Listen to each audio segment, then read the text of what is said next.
Assalamualaikum warahmatullahi wabarakatuh. Salam jumpa seluruh siswa dimanapun kalian berada. Bagaimana kabar kalian hari ini? Semoga kalian tetap dalam kondisi sehat ya. Pada video pembelajaran kali ini kita akan belajar tentang materi IPA kelas 7 masih bab 2, yaitu tentang klasifikasi makhluk hidup 5 kingdom menurut Whittaker. Jangan lupa berdoa dulu. Tujuan pembelajaran kali ini adalah diharapkan kalian mengetahui dasar pengelompokan makhluk hidup menjadi 5 kingdom menurut Whittaker. Pada video sebelumnya, kita sudah belajar tentang klasifikasi makhluk hidup. Beberapa ilmuwan mengklasifikasikan makhluk hidup menjadi beberapa kingdom. Salah satu di antaranya adalah Whittaker yang didukung oleh ahli biologi yang lainnya. Pada tahun 1969, beliau membagi atau mengklasifikasikan makhluk hidup menjadi 5 kingdom. Sistem klasifikasi makhluk hidup menjadi 5 kingdom menurut Whittaker.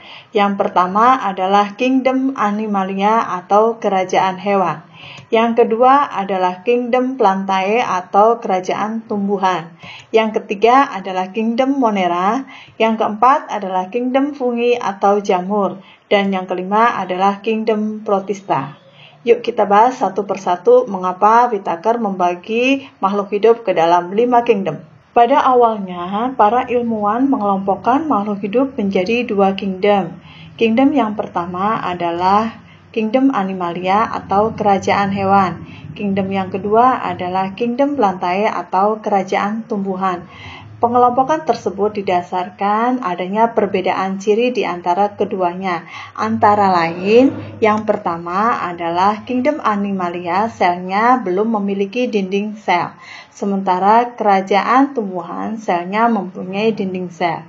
Perbedaan ciri yang kedua yaitu hewan tidak mempunyai klorofil, sementara tumbuhan mempunyai klorofil. Seiring berjalannya waktu, ternyata ada kelompok makhluk hidup yang tidak dapat dimasukkan ke dalam kelompok hewan maupun tidak dapat dimasukkan ke dalam kelompok tumbuhan.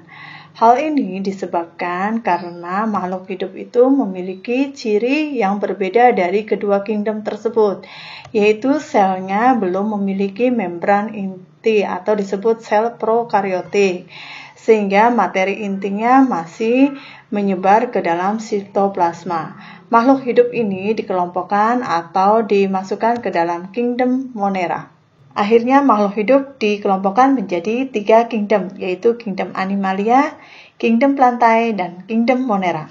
Ternyata seiring berjalannya waktu, ternyata ada kelompok makhluk hidup yang tidak dapat dimasukkan ke dalam kelompok hewan karena makhluk hidup ini memiliki ciri selnya mempunyai dinding sel dan tidak dapat dimasukkan ke dalam kelompok tumbuhan karena makhluk hidup ini tidak mempunyai klorofil. Sementara makhluk hidup ini juga tidak dapat dimasukkan ke dalam kelompok Monera karena selnya mempunyai membran inti. Sehingga makhluk hidup ini dikelompokkan ke dalam kingdom tersendiri yaitu kingdom Fungi atau jamur. Sehingga sekarang makhluk hidup dikelompokkan ke dalam 4 kingdom yaitu kingdom Animalia, kingdom Plantae, kingdom Monera, dan kingdom Fungi atau jamur. Ternyata diketemukan kelompok makhluk hidup yang mirip hewan, tetapi dia tidak dapat dikelompokkan ke dalam kelompok hewan karena dia memiliki ciri mempunyai dinding sel. Sementara dia juga mirip dengan tumbuhan, tetapi tidak dapat dikelompokkan ke dalam kelompok tumbuhan karena dia tidak mempunyai klorofil. Kelompok makhluk hidup ini juga tidak dapat dikelompokkan ke dalam kelompok Monera karena selnya memiliki membran inti atau disebut eukariotik. Dan kelompok makhluk hidup ini juga mirip dengan fungi atau jamur, tetapi tidak dapat dikelompokkan ke dalam kelompok fungi karena struktur tubuh dan perkembangbiakannya berbeda. Sehingga kelompok makhluk hidup ini dikelompokkan ke dalam kingdom Protista. Akhirnya Whittaker dan para ahli biologi yang lainnya mengelompokkan makhluk hidup menjadi 5 kingdom. Kingdom yang pertama adalah kingdom Animalia atau kerajaan hewan yang memiliki ciri-ciri tidak mempunyai dinding sel, tidak mempunyai klorofil, dan selnya mempunyai membran inti dan disebut sebagai sel eukariotik. Kingdom yang kedua adalah kingdom plantae atau kerajaan tumbuhan yang memiliki ciri-ciri selnya mempunyai dinding sel, mempunyai klorofil, dan selnya eukariotik. Kingdom yang ketiga adalah kingdom monera yang memiliki ciri-ciri adalah selnya belum memiliki membran inti atau disebut sel prokariotik.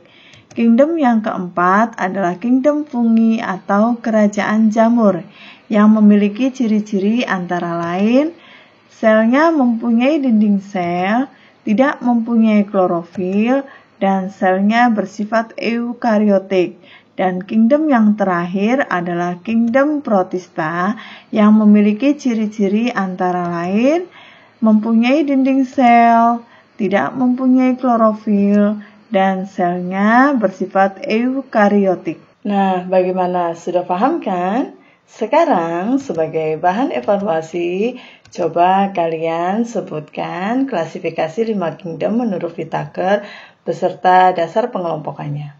Demikian video pembelajaran klasifikasi makhluk hidup 5 kingdom menurut Whittaker. Semoga bermanfaat.